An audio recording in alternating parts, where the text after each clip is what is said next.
ternyata bukan hanya 2 anak laki-laki Mulyono aja yang sedang ditunggu klarifikasinya terhadap soal-soal yang mereka hadapi. Tapi ternyata teman-teman mereka, circle teman-teman dekat mereka itu ternyata menurut Cak Jen juga penuh dengan masalah. Cok, angel donya iki.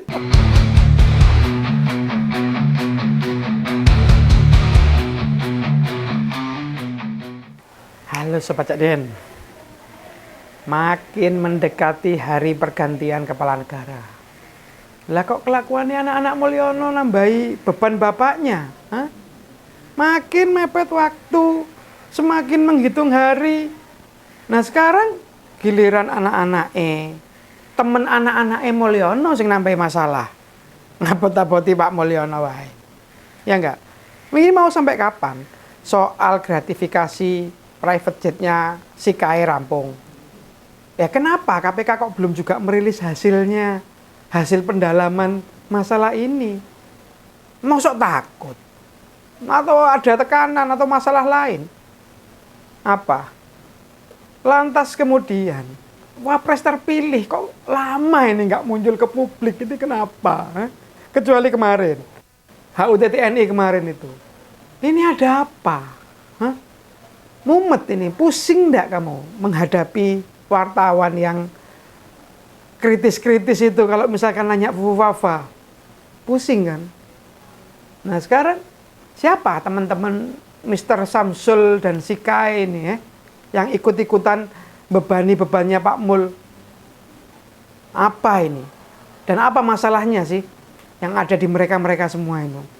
Ayo, kita poncei semua. Kita ekrek-ekrek, kita orek-orek semua. Kita bongkar habis ampas-ampasnya. Dalam OCD, obrolan Cak Den. Saya ini benar-benar sulit paham. Bukankah jabatan kepala negara atau wakil presiden itu jabatan prestisius ya? Iya enggak? Orang nomor 2 loh di Republik.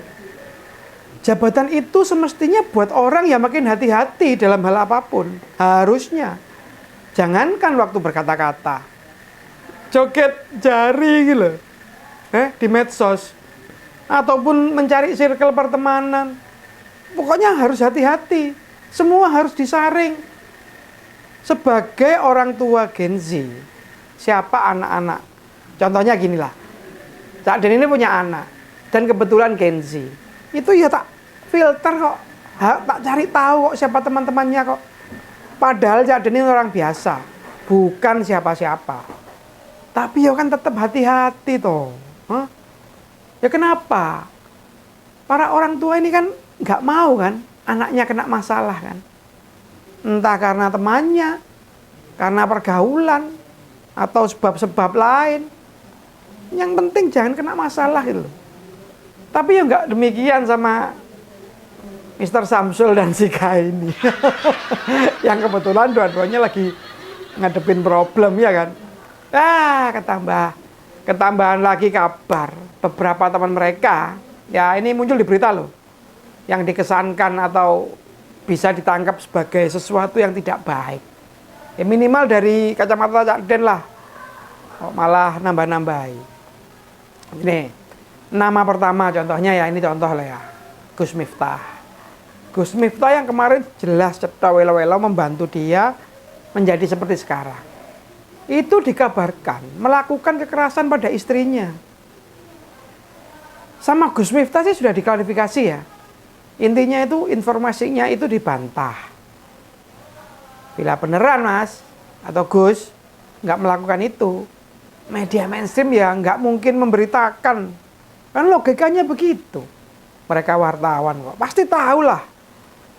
Kita juga tahu lah, pas Pilpres kemarin kan, siapa sih ustadz muda yang ikut merapat itu, kita juga semua tahu. Penceramah, yang punya pondok Ora Aji, itu kan jelas siapa. Wes gak usah butuh dalil, sunnah Rasul, butuh hadis, pokoknya baik aja lah, harusnya kan gitu sih. Baik sama istrinya.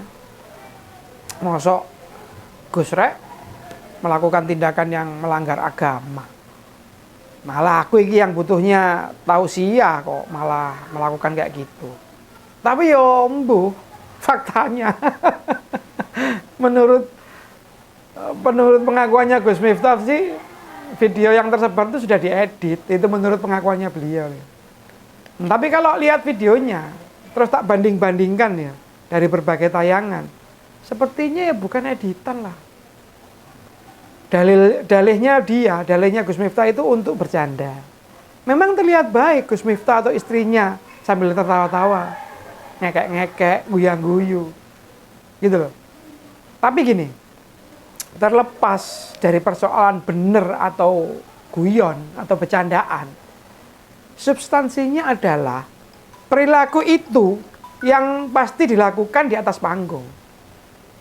Nggak lihat background sama sekali pengambilan gambar. Ya enggak? Atau sekarang ya, yang namanya panggung itu kan disawang orang banyak, dilihat sama orang banyak, jadi highlight. Mosok duduk di panggung, lapangannya kosong, ya nggak mungkin. Ya pasti jadi highlight lah, pasti jadi perhatian lah. Kedua, meski sambil tertawa atau bercanda lah, gunjang-genjang kepala itu kan bukan hal yang wajar, gitu loh. Kalau biasa sih mungkin hal biasa ya, bagian dari sehari-hari kita ya. Tapi kalau keterlaluan kan ya nggak bener lah. Cak Den ya juga sering sih megang kepala istri atau anak, terus buat gunjang-gunjang gini ya nggak apa-apa biasa. Tapi kalau ini di depan banyak orang, ya nggak bener lah. Nggak bener, apalagi kalau kita megang-megang kepala lantas cium kening tapi bojone orang. Ya jangan lah, gendeng gitu sini. Ustaz, pokoknya menurut saya gini ya, gayanya Gus Miftah itu yang nyari kayak semacam apa ya, kayak bakul, kayak penjual degan gitu loh, yang kalau mau milih itu di gini-gini, iya kan? Janganlah dipegang atau ditepuk atau diangkat-angkat. Apakah pernah ya ada tokoh publik atau public figure atau bahkan ulama yang berbuat semacam itu sebelumnya? Pernah nggak?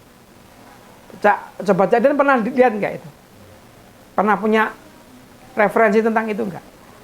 Ini catatannya di tempat umum loh, bukan pas berdua atau pas tempat-tempat romantis atau di rumah gitu. Pernah lihat Romo Magnis? Pernah nggak?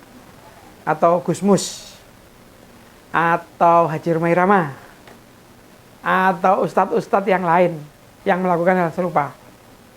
Pernah nggak? Belum pernah kan? Jadi menurut Cak Den apa yang dilakukan sama Gus Miftah ini ya bagian dari kulinone deh.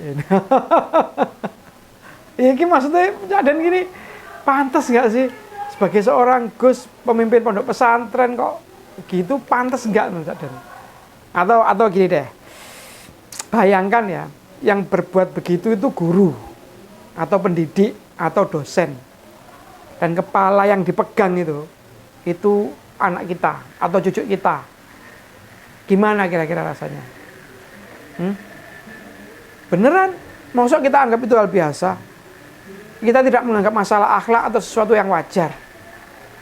Gitu cara kita menilai tindakan orang lain itu normal atau tidak biasa, gitu loh.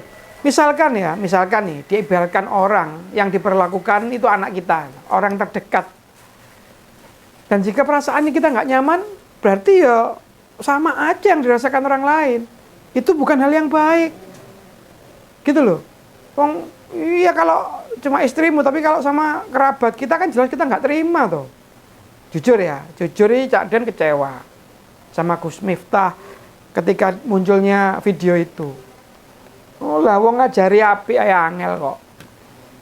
Masyarakat kita itu malah dia ngajari goyang-goyang sirah.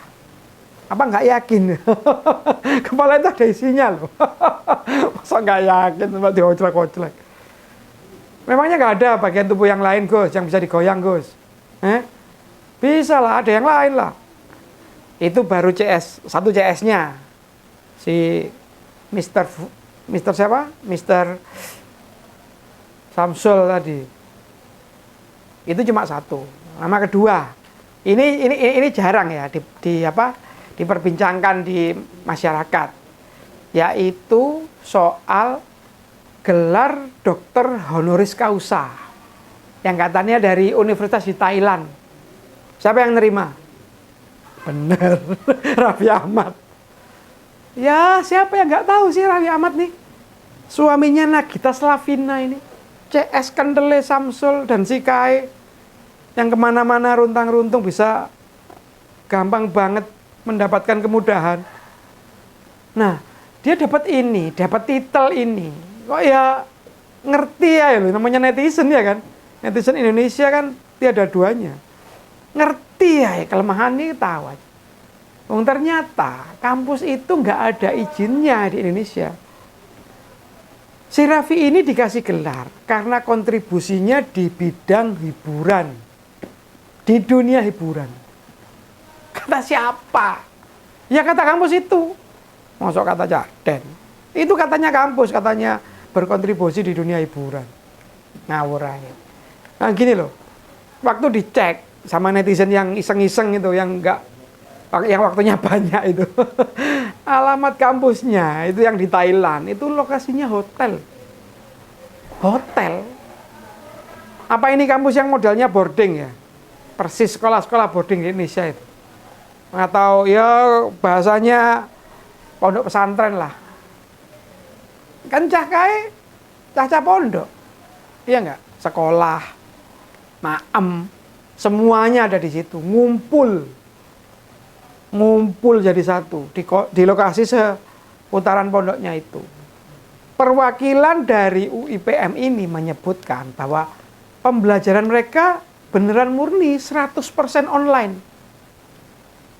Oh, Jaden sih nggak peduli ya. Yang mesti nggak peduli itu mau online 100%, 80% nggak terlalu peduli. Yang mesti kita pertanyakan adalah mengapa dedikasi Raffi Ahmad ini yang dihargai ini loh di luar negeri lebih diakui ketimbang di dalam negeri. Kenapa? Padahal ada ribuan kampus loh di Indonesia itu. Masa satu pun nggak ada yang ngakoni kontribusi Raffi di dunia hiburan? Aneh nggak? Padahal ya di kampus kita itu ya di negara kita itu banyak kampus. Masuk nggak ada satupun yang mengakui kontribusi ini anak itu. Bila hanya butuh duit ya, mestinya kalau cuma butuh duit kan mestinya nggak usah bayar lah. Nggak usah bayar lah. Tapi mengapa ini terjadi? Mengapa ini dilakukan? Jangan-jangan memang selama ini kampus-kampus di Indonesia itu tidak terlalu menganggap Raffi berkontribusi ya. Setidaknya ya di dunia pertelevisian lah. Setidaknya begitu, ini menurut Cak Den ya. Bukankah kalau soal TV atau seni peran, media, banyak loh kampus-kampus yang sudah punya jurusan media atau acting atau pertelevisian. Dan banyak di seluruh tanah air. Masuk kayak IKJ, ISI, dan universitas yang memiliki jurusan-jurusan seni itu nggak menganggap Raffi tokoh sih? Nggak mungkin lah. Ya, setidaknya ini kan menjaga supaya TV itu masih diminati sama masyarakat. Tapi kenapa kok malah kampus di Thailand jauh-jauh sana yang ngasih gelar? Emang mereka tahu dunia hiburan di Indonesia? Lalu siapa yang orang ketiga? Ini ya, yang ketiga ini yang dikenal dekat sama anak-anak Pak Mulyono dan sedang dibicarakan negatif tuh ya Andrew Andika. Siapa itu? Fotonya dia itu banyak tersebar tuh. Duduk berdua sama si Samsul. Ya. Dan itu fotonya asli loh. Menurut Cak Den asli, bukan editan loh. Sebagai seorang artis, duduk berdekatan itu kan menandakan sesuatu ya. Bisa berdekatan dengan Mas, siapa itu namanya? Dengan Mas Gibran itu something loh. Dan celakanya sekarang si Andrew Andika ini kan lagi kena kasus narkoba. Aku percaya ya bahwa kasus itu nggak terkait sama sekali sama anak-anaknya Pak Mulyono. Saya nggak mau berpikir itu ya. Tapi yang tak pertanyakan ternyata circle anak ini kok nggak bener ya. Kok nggak bener ya, kok nggak ada yang nanya dulu waktu itu. Apa karena bener-bener karena kekuasaan semua orang mendekati dia dan dia tidak memfilter gitu. Lagian orang yang punya atau yang tahu dirinya berpotensi tersangkut hukum kan harusnya menjaga diri toh. Nggak usah deket-deket. Nggak usah deket-deket sama pejabat kayak sama apa kayak. Kalau kayak gini kan resikonya berat. Sebab bila ada masalah nanti dipastikan apa sih? Si pejabat itu akan dikait-kaitkan. Persis kejadian hari ini. Makanya menurut Cak Den ya, si Endro Andika ini mungkin orang nekat. Dia nggak mikir bakal membahayakan posisi anak presiden yang bakal jadi wakil presiden. Tapi ya ngono lah. Yang penting kan masih bisa inline kan, masih bisa berhubungan kan. Mereka memikirnya gitu aja, nggak mikir yang lain. Pengguna narkoba ini memang masih, ya meskipun sedikit ya, masih bisa pakai otaknya lah dengan sehat ya. Jadi jangan anu lah, bahaya buat kalian nih. Dan kalau masih bisa kalian gunakan akal pikiranmu, mau waras, ya nggak mau lah pakai narkoba. Pakai narkoba itu benar-benar berbahaya. Itu yang masih pakai akal sehat loh. Benar nggak? Ini sudah 3 orang ya. Nah sebagai penutup gini, ternyata bukan hanya 2 anak laki-laki Mulyono aja yang sedang ditunggu klarifikasinya terhadap soal-soal yang mereka hadapi. Tapi ternyata teman-teman mereka, circle teman-teman dekat mereka itu ternyata menurut Cak Den juga penuh dengan masalah. Cok, angel donya iki. Ya wes segitu dulu. Salam cinta dari Cak Den ya. Salam Cak Cok.